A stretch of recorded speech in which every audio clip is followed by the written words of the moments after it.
सांगा काय करूया? आता आपल्याला मैदा आणि जो सोडा आपण एकत्र करून घेतलाय तो आपल्याला या बाउल मध्ये ट्रान्सफर करायचा आहे. बरं. आणि बनाना सुद्धा या बाउल मध्ये आपल्याला ट्रान्सफर करायचा. घ्या. आता तुम्ही याच्यात मैदा आपण याला 2 टप्प्यात घालायचंय, नाहीतर गुठळी होण्याची शक्यता असते. जवळपास अर्धा याच्यातलं आपण याच्यात ट्रान्सफर करून घ्यायचंय. बरं. ठीक आहे, परत टाका. लागेल ना? पूर्ण टाका तो. आता आपण थोडंसं हे जरा विस्करनी थोडंसं एकजीव करून घ्यायचंय, कारण त्याच्यानंतर आपल्याला हे कट अँड फोल्ड मेथडनी करायचं आहे. मला एक स्पॅटुला पाहिजे. घ्या. आता आपल्याला काय करायचंय, हे संपूर्ण मिश्रण फोल्ड करायचंय आणि मग आपल्याला कट करायचंय. ठीक आहे, परत आपल्याला हे फोल्ड करायचंय, परत आपल्याला हे कट करायचंय.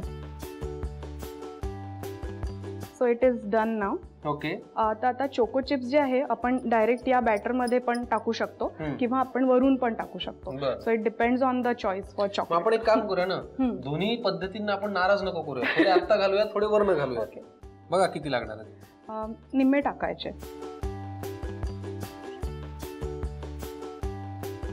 आता काय? आता आपण कपकेकचे मोल्ड आणलेले आहेत. हा ॲल्युमिनियमचा मोल्ड आहे आणि याला आपण लाइनर्स लावून घ्यायचे आहेत बेसिकली. तर याच्यात सुद्धा विविध रंग डिझाईन्स आपल्याला मार्केटमध्ये मिळतात. बरोबर. हे आपल्याला 3/4 भरून घ्यायचे आहेत बेसिकली.